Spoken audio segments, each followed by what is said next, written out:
Is that correct? Yes, sir. Okay. Before we begin, if there's any preliminary issue I can handle for one of the attorneys who's waiting, if you take 2 minutes, if it's something we can resolve in 2 minutes, I'll see you now, but if not, we'll wait until a break. Can we talk to the? Yes, come on up, please. So, let's just one second. Can we put it live?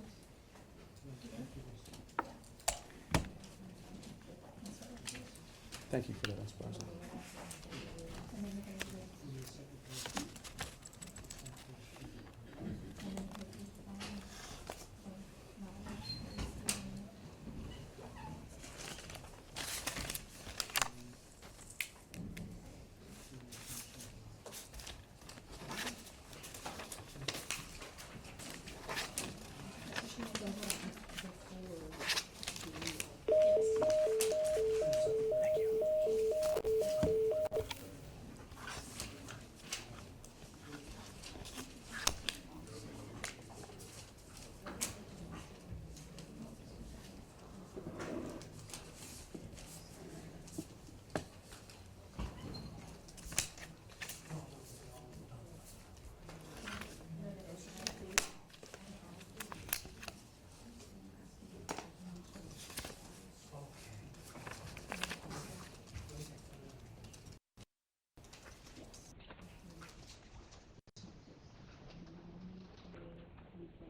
Okay, he got it. With the, I know you said that there's, waiting in regard to the bond. Okay, did you leave? Because while we're on this annual period, I think the council, they're just looking to add the, charge. I just thought if there's something I could do for anybody while we're there, I'll do it, but no, that's okay. I think it looks like they're about ready to talk in a second. And Kaylin, are you all ready to discuss that issue? Kaylin, are you all ready to discuss that issue? Okay, we're ready. Thank you.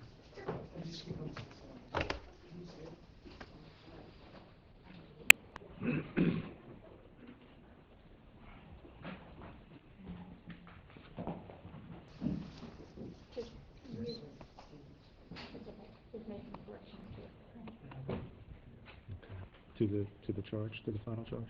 Yes. Okay.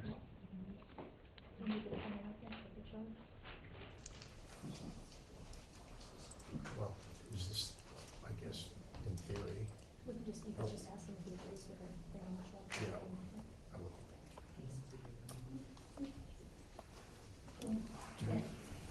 We'll just, Yeah, I mean, we don't have to have it now. Yeah, pretty much. Okay.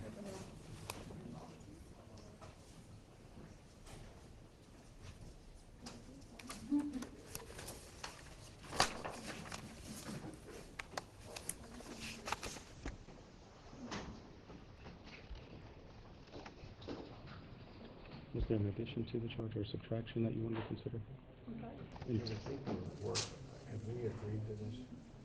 I think we're good now. Yeah. Are we good? Are we Yeah, good now? I think we Did you need read to. this? No, this is the case you sent me. Judge, we got a draft, That's why, and then we are making changes that I think are in agreement on. Okay. but that's all. Okay, so, let's do this. So Judge, the state of the defense have an opportunity to look at the jury charge. We've made corrections to the charge that will be submitted to you, in particular, related to 404A and 404B. There's 2 paragraphs relating to, evidence presented, to repeated technical theory, and the 404B evidence, which the defense is asking to look at. And what we did, I think it's on the 5th page, John. 5th page. 4th paragraph.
Yes, I understand. That would be my proper comment.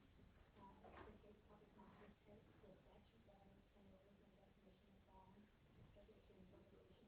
The jury would be identified, jury, therefore, it would be probably proper for him to comment on whether it's majority or minority. Yes, sir. Similar to previously raised question by council, will not have motion consider that issue. Any other issues considered by the parties? One other one, as you know, we know, that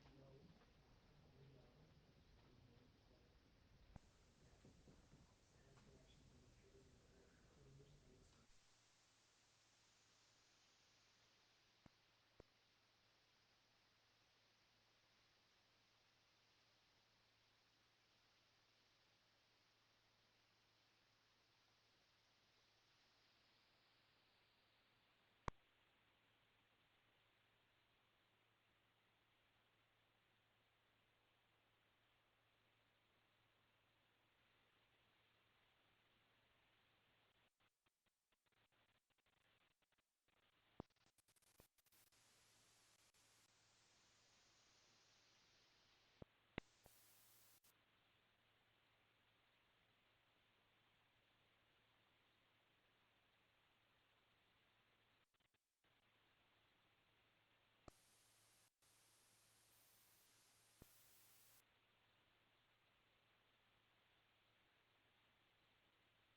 Yes, you may. First off, we did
Are you ready to begin? State's ready, Judge. Defense is ready, Judge. All right, thank you very much. You can bring them in.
All rise for the jury.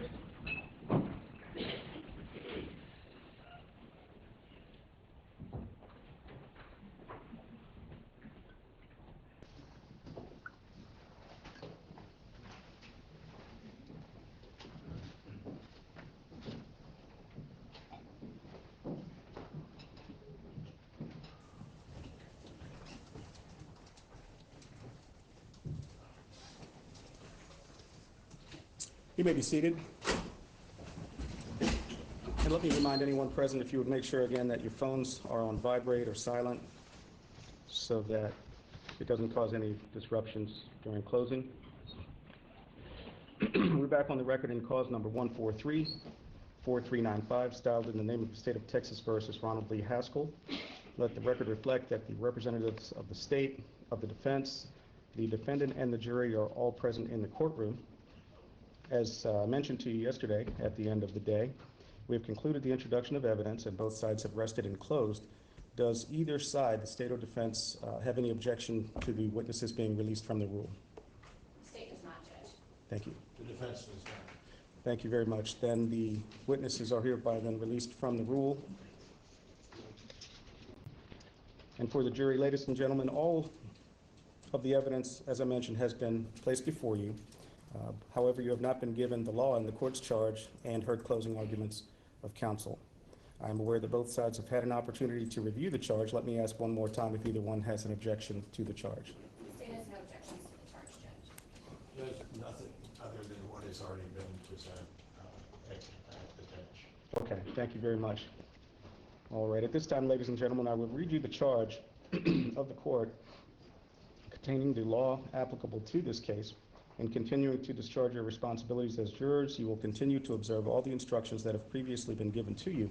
These instructions are given to you because your conduct is subject to review, the same as that of the witnesses, the parties, the attorneys, and myself. If it should be found that you have disregarded any of these instructions, it will be jury misconduct and it may require another trial by another jury. If any of you observe one or more of your members violating any of my instructions, you shall immediately warn the violator and caution him or her not to do so again. Please listen carefully as I read the charge to you, and I apologize in advance for my allergies. The defendant, Ronald Lee Haskell, stands charged by indictment with the offense of capital murder, alleged to have been committed on or about the 9th day of July of 2014 in Harris County, Texas. The defendant has pleaded not guilty. A person commits the offense of murder if he intentionally or knowingly causes the death of an individual. A person commits the offense of capital murder if he commits murder as herein defined, and the person intentionally or knowingly causes the death of more than one person during the same criminal transaction. Deadly weapon means a firearm or anything manifestly designed, made, or adapted for the purpose of inflicting death or serious bodily injury, or anything that, in the manner of its use or intended use, is capable of causing death or serious bodily injury. Bodily injury means physical pain, illness, or any impairment of physical condition. Serious bodily injury means bodily injury that creates a substantial risk of death or that causes death, serious, permanent disfigurement, or protracted loss or impairment of the function of any bodily member or organ. A person acts intentionally or with intent with respect to a result of his conduct when it is his conscious objective or desire to cause the result. A person acts knowingly or with knowledge with respect to a result of his conduct when he is aware that his conduct is reasonably certain to cause the result. You are instructed that it is your duty to consider the evidence of all relevant facts and circumstances surrounding the death of the previous, and the previous relationship, if any, existing between the accused and Katie Stay and the accused and Stephen Stay, together with all relevant facts and circumstances going to show the condition of the mind of the defendant at the time of the alleged offense.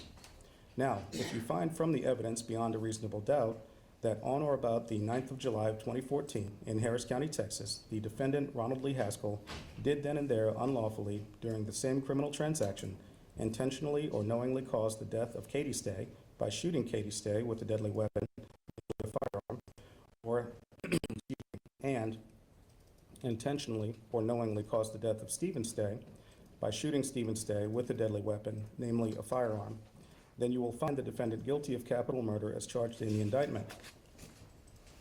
Unless you so find from the evidence beyond a reasonable doubt, or if you have a reasonable doubt thereof, you will acquit the defendant and say by your verdict, not guilty. Our law provides that a defendant may testify in his own behalf if he elects to do so. This, however, is a right afforded a defendant in the event, in the event that he does not testify, that cannot be taken as a circumstance against him. In this case, the defendant has elected not to testify, and you are instructed that you cannot and must not refer to or allude to that fact throughout your deliberations or take it into consideration for any purpose whatsoever as a circumstance against him. There is evidence before you in this case alleging the defendant committed an offense or offenses other than the offense alleged against him in the indictment in this case. You are instructed that you cannot consider such evidence for any purpose unless you find unless you first find and believe beyond a reasonable doubt that the defendant did commit such other alleged offense or offenses. You are instructed that evidence of crimes, wrongs, or acts other than that alleged in this indictment are not admissible to prove the character of the defendant in order to show action in conformity with that character as proof of his guilt for the offense charged in this indictment. It may, however, be admissible for purposes such as proof of motive, opportunity, intent, preparation, plan, or knowledge. Even then, you may only consider the same in determining the motive, opportunity, intent, preparation, plan, or knowledge in connection with the offense charged in this indictment. You are further instructed that if there is any evidence before you in this case regarding the defendant's committing an alleged offense other than the offense alleged against him in this indictment, you cannot consider such evidence for any purpose unless you find and believe beyond a reasonable doubt that the defendant committed such other offenses, if any. And even then, you may only consider the same for the purpose of refuting, if it does refute, a defense's theory of the defendant and for no other purpose. You are further instructed that if there is evidence before you to the effect that certain witnesses for the defendant had heard about other offenses on the part of the defendant, then such evidence may only be considered by you for the purpose of testing the knowledge of such witnesses as to the defendant's reputation and the weight to be given their testimony. You may not consider such evidence for any other purpose than the ones listed above. You are instructed that no act done in a state of insanity can be punished as an offense. The law presumes the defendant sane. It is an affirmative defense to prosecution that at the time of the conduct charged, the defendant, as a result of severe mental disease or defect, did not know that his conduct was wrong. The severe mental disease or defect must have existed at the very time or times inquired about, that is, at the very time of the alleged commission of the offense. The term mental disease or defect does not include an abnormality manifested only by repeated criminal or otherwise antisocial conduct. The burden of proof as to this affirmative defense is upon the defendant to prove by a preponderance of the evidence. By the term preponderance of the evidence is meant the greater weight and degree of the credible evidence in the case. Now, if you believe from the evidence beyond a reasonable doubt that on or about the 9th day of July of 2014 in Harris County, Texas, the defendant Ronald Lee Haskell did shoot Katie Stay and Stephen Stay, as alleged in the indictment, but you further believe by a preponderance of the evidence in the case that at the time he committed the said acts, if he did, the defendant, as a result of severe mental disease or defect, did not know that his conduct was wrong, then you will find the defendant not guilty by reason of insanity, and so state in your verdict. Under the instructions given you herein, you will state in your verdict whether you find the defendant guilty or not guilty by reason of insanity. A grand jury indictment is the means whereby a defendant is brought to trial in a felony prosecution. It is not evidence of guilt, nor can it be considered by you in passing upon the question of guilt of the defendant. The burden of proof in all criminal cases rests upon the state throughout the trial and never shifts to the defendant. All persons are presumed to be innocent, and no person may be convicted of an offense unless each element of the offense is proved beyond a reasonable doubt.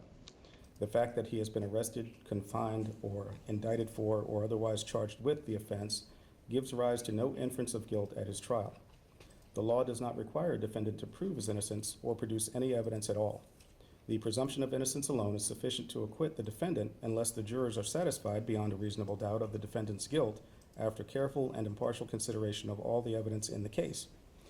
The prosecution has the burden of proving the defendant guilty, and it must do so by proving each and every element of the offense charged beyond a reasonable doubt, and if it fails to do so, you must acquit the defendant. It is not required that the prosecution prove guilt beyond all possible doubt. It is required that the prosecution's proof excludes all reasonable doubt concerning the defendant's guilt. In the event you have a reasonable doubt as to the defendant's guilt, after considering all of the evidence before you and these instructions, you will acquit him and say by your verdict not guilty. You are the exclusive judges of the facts proved, of the credibility of the witnesses, and of the weight to be given their testimony. But the law you shall receive in these written instructions, and you must be governed thereby. After you retire to the jury room, you should select one of your members as your foreman. It is his or her duty to preside at your deliberations, vote with you, and when you have unanimously agreed upon a verdict, to certify to your verdict by using the appropriate form attached hereto and sign the same as foreman. During your deliberations in this case, you must not consider, discuss, nor relate any matters not in evidence before you. You shall not consider nor mention any personal knowledge or information you may have about any fact or person connected with this case which is not shown by the evidence. No one has any authority to communicate with you except the officer who has you in charge. After you have retired, you may communicate with the court in writing through this officer. Any communication relative to the cause must be written, prepared, and signed by the foreman, and shall be submitted to the court through this officer. Do not attempt to talk to the officer who has you in charge, or to the attorneys, or to the court, or anyone else concerning any questions you may have. Your sole duty at this time is to determine the guilt or innocence of the defendant under this indictment in this cause, and restrict your deliberations solely to the issue of guilt or innocence of the defendant. Your verdict must be by unanimous vote of all members of the jury. Following the arguments of counsel, you will retire to consider your verdict. Upon arriving at your verdict, the foreperson will indicate on the attached form that your verdict is either: we, the jury, find the defendant Ronald Lee Haskell not guilty, or we, the jury, find the defendant Ronald Lee Haskell not guilty by reason of insanity, or we, the jury, find the defendant Ronald Lee Haskell guilty of capital murder as charged in the indictment. State at this time if you are ready to proceed. I will allow you to begin.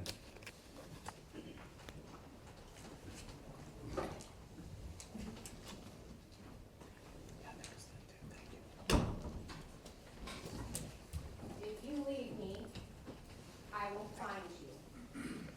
I will hunt you down, and I will kill all of your family members while you watch. And then I will kill you. The execution of Katie and Stephen's stay back on July 9th, 2014 wasn't an act done by someone who was insane, but rather it was the cold-blooded execution of a plan that had been enacted months before. You heard the evidence, you listened to the witnesses, and you know now that that's what happened. You've been given a charge by the judge, and I want to just take a second and talk to you about some things, because when you first look at it, it seems a little complicated, but really it's not. It's very straightforward. There's some legalese in here, and there's some things that I want to point out to you that are important for you to have when you go back to the jury room and begin your deliberations. And one of those things you heard the judge read was that he talked about you were instructed that evidence of crimes, wrongs, or acts other than what is alleged in the indictment is not admissible to prove the character of the defendant. But you do get to consider it for other things, and you get a copy of this charge, and you'll see that some of the other things are motive, opportunity, intent, preparation, and plan. And that's what this is all about, that plan. The second thing you'll notice in the charge is it talks to you about the definition of insanity. And I anticipate just after I talk, the defense is going to get up to you and they're going to implore you to believe that their client was insane when he committed this offense. But what they're not going to be able to do, and the questions that they can't answer, are that second part of the definition. You'll notice that there is no way for them to get around it.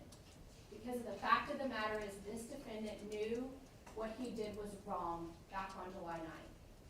And there are a lot of things in the evidence. You heard it all. There are lists of things that prove to you that he knew back on July 9th his conduct was wrong. Let's talk about a couple of those things. Let's start off with what you heard yesterday when Russell Ackley with the Harris County Sheriff's Office testified. And he talked to you about the fact that he had the phone and the computer of this defendant and took a look at what was inside of those things. And he talked to you about one of the text messages that he found on the phone that belonged to the defendant. And you got an opportunity to hear that, to see that, and if you want, you can go back and take a look at it again. And what's so interesting about those text messages is that they're occurring in March of 2014, during this time, and they want you to believe that their client is so out of his mind that he doesn't know what he's doing. But you can see the text messages. He's carrying on very lucid conversations with Candace and with other people in his phone. And just a few months before this murder, what does he say? I really think that that is so important when you look at what he says, because what does he say in his text message to Candace? Candace says, I had an altercation with my boss. And what is his response? Punch her and claim self-defense or insanity. I'm sure the law is on your side. That's just a few months before he commits this act. That's how you know he knew this was wrong. And then fast forward to the time of the offense. And Mr. Ackley told you again that he took a look at the phone records, and he saw that back on July 2nd, 2014, that the defendant gets a text message alert letting him know that his phone is being tracked. What does he do? He turns his phone off. Because he knows what he's about to do is wrong. And he doesn't want anyone to stop him, and he doesn't want anyone to know where he is. You saw the evidence. You know he read that text message, and you know what his response was. He knew right from wrong. And then you go up to the date of the offense. And boy, isn't it funny that it's not just any Wednesday that he picks, but it's the Wednesday. Because you all saw a copy of the protective order. It's not a coincidence that he picked July 9th, 2014 at 5:30 p.m. in the evening to go to Katie and Stephen's house. It's 1 year to the date and time that he was served with this protective order. when the revenge in his heart began to grow this plan. He knew what he was doing was wrong. And then on top of that,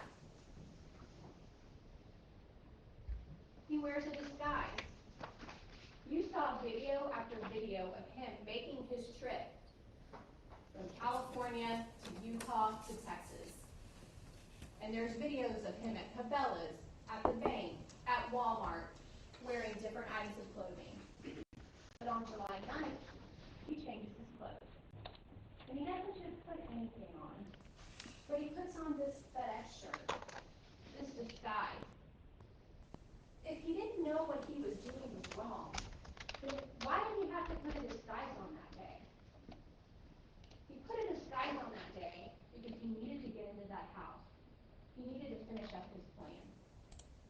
He knew what he was doing was wrong. And then you hear evidence that he leaves the state house knowing in his mind he believed that he had executed Katie, Stephen, Ryan, Cassidy, Emily, Rebecca, Zachary. He thinks that they're all dead. And what does he do?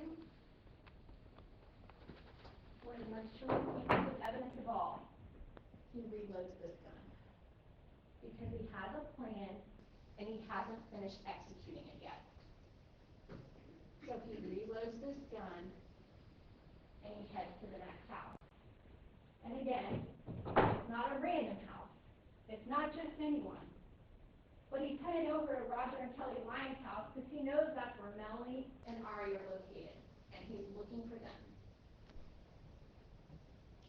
And then finally, the last piece that I want to talk to you about is when the hostage negotiators are talking to him. You heard that. You got to hear the audio. You can hear it again if you want when you go back to the jury room. And on that audio, when he's speaking with the hostage negotiators, and they're telling the defendant to come out of his car, one of the most telling pieces of the entire conversation is when the hostage negotiator tells him, come out of your car. And his response is, no, I don't want to go to jail. If you don't know what you did was wrong, then why are you worried about going to jail? Ladies and gentlemen, he absolutely knew what he was doing that day. All along the way, he took steps to hide, to disguise, and to plan this execution. You know, he told Candace, just claim insanity. The law is on your side. But it's up to you all today to look at him and say, no, you were not insane that day. The law is not on your side here. You executed Katie and Stephen, and we're going to hold you accountable. Defense, you may begin whenever you're ready. Thank you, Judge. Yes, sir.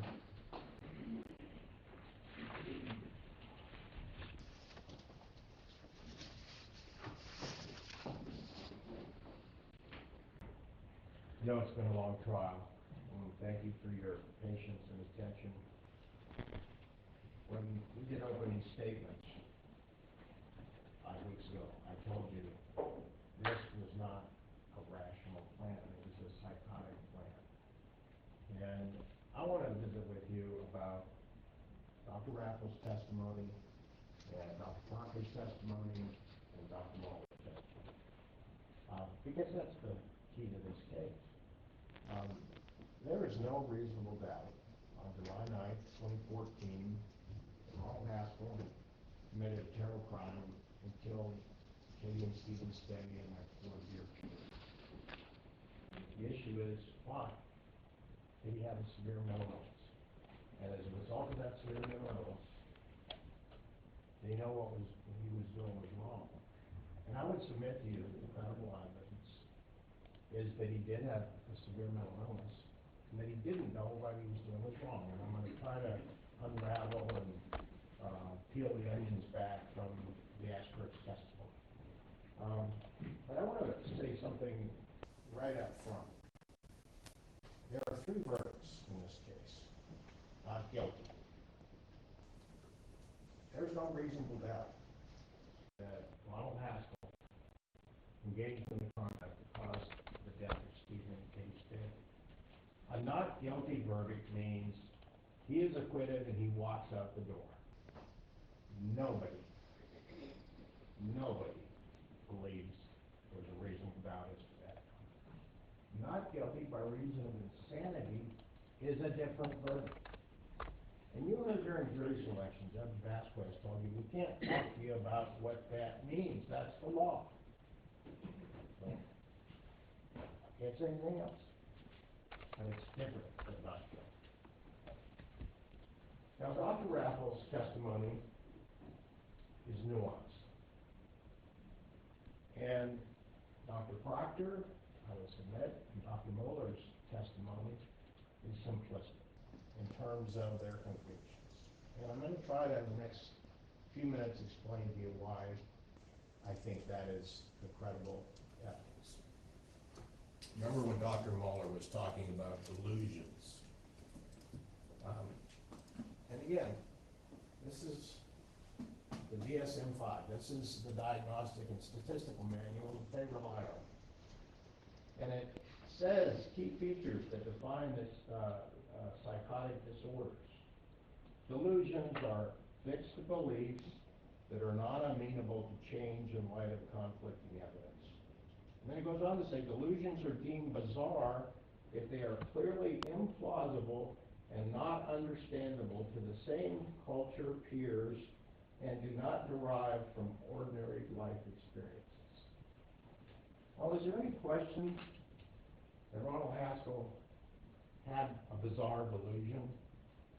Now, before we start talking about that in a lot more detail, hallucinations and delusions are key symptoms and key evidence in this case.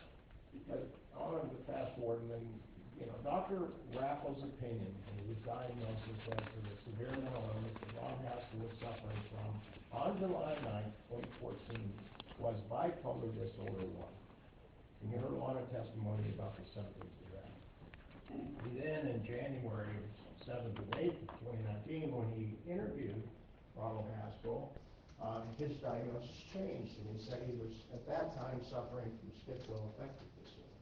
But there's no question that bipolar disorder 1 is a severe mental illness. And schizoaffective disorder is a severe mental illness. That's the consensus of the experts. Now, Dr. Proctor's diagnosis, if you recall, his primary diagnosis was narcissistic personality disorder. He said that was not a severe mental illness. That's his primary diagnosis. Dr. Muller contrasted or conflicted that testimony. He said, well, narcissistic personality disorder can be a severe mental illness, but in my opinion, Ron Haskell's narcissistic personality disorder did not rise to the level of severe mental illness. Now, the difference between Dr. Proctor's primary diagnosis and Dr. Muller's was Dr. Muller said he had a depressive disorder not otherwise specified. But both, Dr. Proctor's secondary diagnosis was that Ron Haskell had a major depressive disorder didn't have any psychotic features. They both, though, agreed, and their testimony was, well, yeah, that can be a severe mental illness, but, we don't think it was severe on July 9th, 2014. And then they had a third prong of their diagnosis, and that was malingering. And that's very important in their case. And the reason it's so important as to their opinion, they have to find malingering because that's the only way that they can distance themselves from all the evidence that you saw or heard about in the medical records beginning in August of 2013, going through the fall, and then the winter and the spring of 2014. And you remember the part of the malingering language in the DSM-5. Malingering, the essential feature of malingering is intentional production of a false or grossly exaggerated physical or psychological symptoms motivated by external symptoms. The external symptoms are incentives, that were suggested by Dr. Muller and Dr. Proctor were evading prosecution. Do you remember when most of the evidence in the medical records, when Ron was reporting the hallucinations, both auditory and visual, they agreed that that was before he had any motivation to evade prosecution. So how do they get around that? Well, then the second part of the malingering criteria is a marked discrepancy between the individual's claimed stress or disability and the objective findings and observations. Well, that sort of makes sense. Their rationale there is, well, in the medical records, the clinical psychologists and the clinical psychiatrists, who aren't forensic psychiatrists or forensic psychologists, they're there to evaluate the symptoms of the patient and treat them. And there's no question, I would certainly urge you, when you go back and start your deliberations, to ask for a computer and look at the medical records. Go to the different doctors and look at those medical records and see for yourself, read for yourself the entries that they make, starting with Dr. Serta, who describes and reports in the medical record in the fall of 2013 that Ron reported that he was having hallucinations. He was seeing a spirit standing over his bed. That was consistent with what Dr. Campbell reported in the medical records. And again, about the same time period in January up through March, that Ron was reporting hallucinations. He was reporting seeing spirits. That was consistent with what Dr. Orschman reported on April the 15th, 2019. Dr. Muller agreed with that he reported having hallucinations, seeing spirits. Also, April the 19th, Dr. Pancia, you see a reported history of Ron reporting having hallucinations, seeing spirits.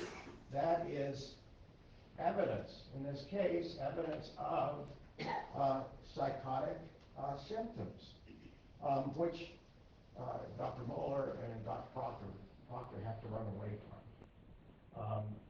Their theory is, well, he wasn't psychotic on January the 9th of 2014. And superficially, the state may argue, well, here we've got two very credible experts that are testifying that he doesn't have a severe mental illness or didn't have a severe mental illness on the date of the offense, July 9th, 2014, that he's got this narcissistic personality disorder.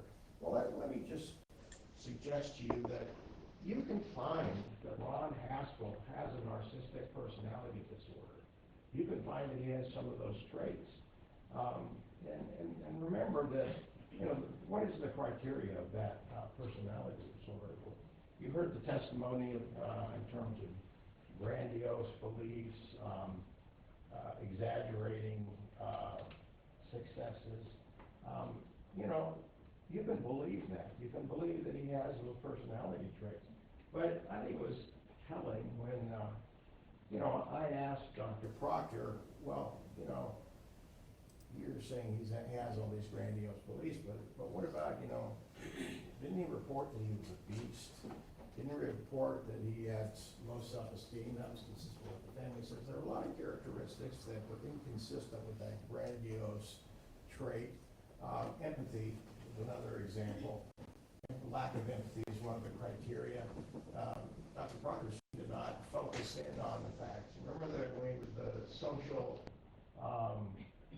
service component of being an Eagle Scout and the social service component of the mission work that he did in Arkansas and Oklahoma. He didn't get to go to Guatemala, but so there's traits that they're overlooking when they're identifying these narcissistic personality traits. The point of that is it kind of colors their testimony, doesn't it? But more importantly, you can find that Ronald Haskell is a narcissist. You can find that he has a narcissistic injury response to when stress or triggers happen to him. Because it's not a severe mental illness, and it doesn't matter. If you still believe that he has a severe mental illness of bipolar disorder 1, and that he was psychotic. And I would suggest to you, one of the most important pieces of evidence in this case, I would suggest to you, is on July the 10th of 2014, when Dr. Feek and psychiatrist diagnoses Ronald Haskell with a severe major depressive disorder with psychotic features, and makes a notation of Ron describing the hallucinations. I would suggest to you also this, one of the other things that Dr. Proctor and Dr. Mueller, find very important in their malingering criteria and disregarding the hallucinations and the delusions is, well, that's subjective. That's coming from Ron Haskell. And there was nothing in those medical records from any of the doctors that said, in their opinion, he was hallucinating. There was the absence of external stimuli. But you remember what I suggested, remember when you were looking at the video and the transcript of Dr. Resnick's interview, I said, do you remember that point where Ron kind of looks the other way, and he says that he thought something was touching him, and Dr. Proctor immediately repeated, so, oh, well, that was further evidence of his malingering. Well, I would suggest to you that that's exactly the external stimuli, the observations that make it credible. So then we go into, I guess, the state's argument, and again, I've got to address this. This email, Candace, Ron's texting Candace on the LDS, and I guess their theory is that Ron Haskell is so narcissistic, so manipulative, so angry, so vengeance, filled with rage, that's what's causing him to plan a trip to kill Katie Stephen State family. And that this is a big plot. He is so conniving and manipulative that he's hatched this plot in the fall of 2013 to do all this, and he's feigning all these symptoms for the fall of 2013, all the way up to the winter of 2014, the spring of 2014. This is all part of an elaborate plot. Well, the problem with that is it doesn't make sense. First of all, he does, and again, part of the mania, the hypomania component of the bipolar disorder, is he gets angry and he gets aggressive. That's the mania component of the bipolar disorder, and he assaults people. He's sick. He's got a severe mental illness, and that's further evidence. But they're postulating that before Katie ever leaves to go to Texas, before he really has the delusion that Dr. Raffel talks about, that's key to this case, and the key to his severe mental illness, and the key to him not being able to distinguish right from wrong, is this delusion. This delusion that makes no sense to any of us, and in fact is absurd, but that's a bizarre delusion. And Dr. Raffel's thesis is that there's the auditory hallucinations, the visual hallucinations, the auditory hallucinations of Joe or Jonathan, depending on, what his memory of the name is. That voice, he's talking to him when he's driving, he's talking to him when he's alone. When he goes to the movies, the family, both Bob Haskell and Carla Haskell told you that, that's the way he calms down, that's the way he kind of gets these voices out of his head. I disagree that it's so important. Dr. Mueller and Dr. Proctor both say, well, he didn't say in the interviews that the voices were He was hearing the voices when he was actually in the state's house and actually shooting the stakes. But didn't you find it interesting, though, that Dr. Mueller, he believed the disassociation. He believed the depersonalization. He believed that Ron really was floating above everybody when he shot him. Oh, but that's not a severe mental illness. That, even though it's psychosis, and psychosis is a break from reality. He said, well, that's really not evidence of psychotic behavior. Didn't you find that was interesting? He believed that he disregards a lot of the other evidence that's presented for hallucinations. But I would submit to you, that's not important. If he's if these voices are telling him, you gotta get the gun from Wesley Barker's house. You gotta kill your family.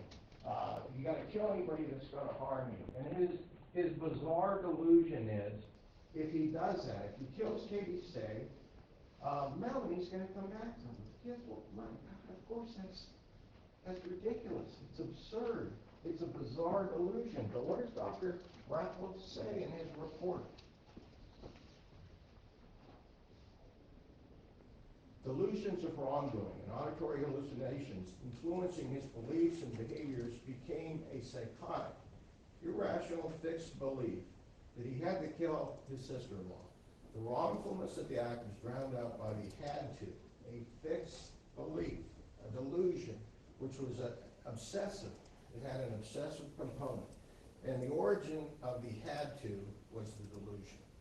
And as a result of that, Mr. Haskell did not have the ability to know or understand the wrongfulness of his act because it was inaccessible to him because of his severe mental illness.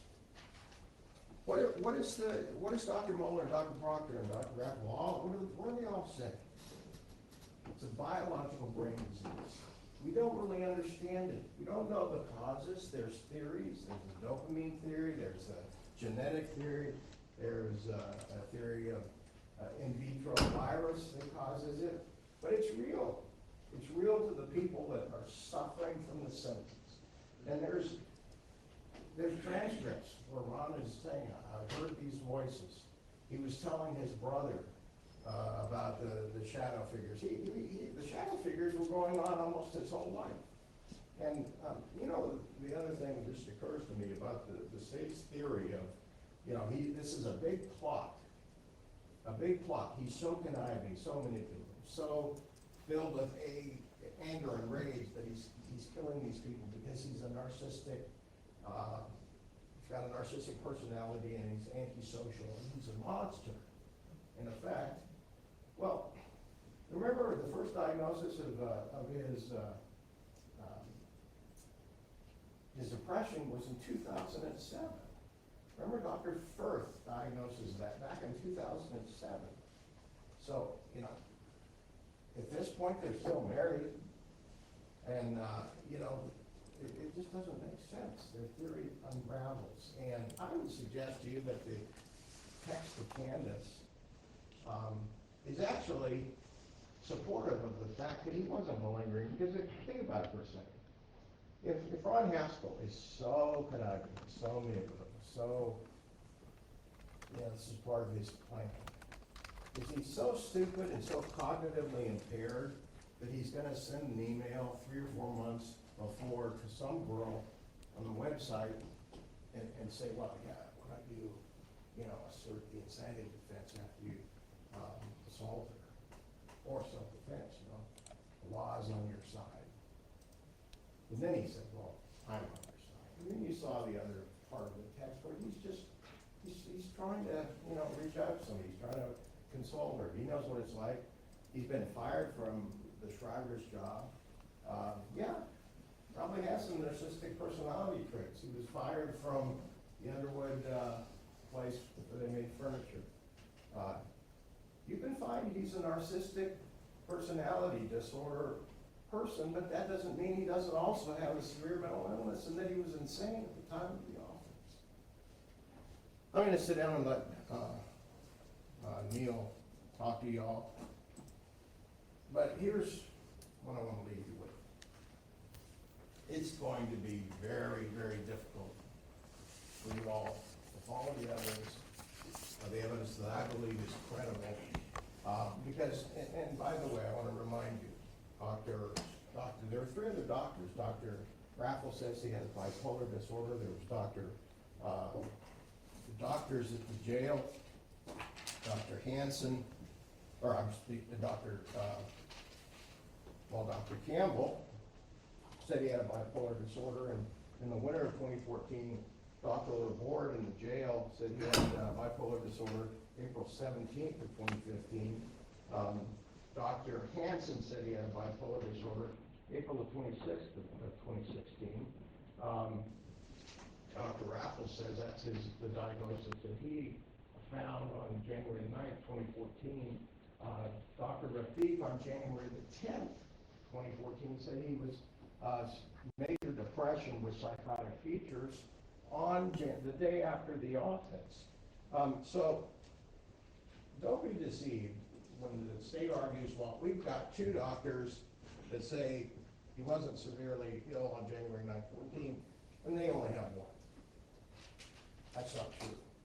There's a lot of other doctors that gave the same diagnosis. The only other doctor that found narcissistic personality disorder was Dr. Merrill. And most of the doctors that determined that Ron in the fall, September, October, November, and December of 2014, they didn't find that he had major depression with psychotic features because he wasn't reporting hallucinations. You know, that's another interesting point. If their theory is true, why didn't he start coming up with the hallucinations, the visual hallucinations, and reporting those to the doctors right in the beginning? Remember, in August, when he's at the court hearing, he's reported to have said he wanted to kill Melanie. He was angry, and his lawyer reported to the doctors that led to the first hospitalization, the first involuntary hospitalization. Well, if this is all part of his plot right now, he's got the motive.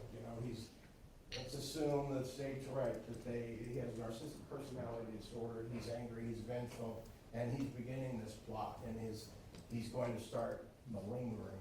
Well, why doesn't he start it then? Why doesn't he start reporting to the doctors, 4 months earlier? Because there's nothing in those medical records till much later. And the other thing I think is really important now, many of those doctors, Dr. Merrill doesn't give him the right dosage of Seroquel. It's only 2 milligrams to help him sleep. And you remember the testimony of Dr. Mueller. He said that Adderall, which is an amphetamine, if you have a narcissistic personality disorder, you shouldn't prescribe that to somebody because it triggers the anger and the hostility. And he was getting Adderall. And if you continue looking at it, he wasn't getting the approach. Dr. Campbell was a psychologist. He couldn't prescribe the antipsychotics. He wasn't being properly treated early on, I would suggest, which is another problem. But Dr. Proctor and Dr. Dr. Moeller say, well, there's no evidence in our opinion of psychosis. And yet, look at all the doctors that are giving him Abilify, which is an antipsychotic, Seroquel, which is an antipsychotic. Perhaps it wasn't prescribed in the appropriate dosages. Dr. Rafiq on January the 10th, 2014, when he just diagnosed him with major depression with psychotic features, prescribed Risperdal, that's an antipsychotic. Hansen and the other doctors in the jail, Zyprexa, there's doctors are giving him antipsychotics, and that's corroborative of their diagnosis. And I would suggest to you that's evidence that suggests and meets our burden that the greater weight of the credible evidence is he had a severe mental illness, and he couldn't distinguish right from wrong. I'm going to sit down. But I hope that you don't let your anger and your outrage for the terrible acts of Ronald Haskell cloud what your real responsibility is in this case. And Your responsibility is to render a true verdict according to the law and the evidence as you find it. But don't let yourselves get angry and become vengeful yourself for the terrible, terrible acts of Ronald Haskell. That's not what you should do. Thank you. Before we hear from co-counsel, let me see if I can get counsel to approach for just a moment.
And we'll meet right back here in just a few minutes. You can take them out. All rise for the jury.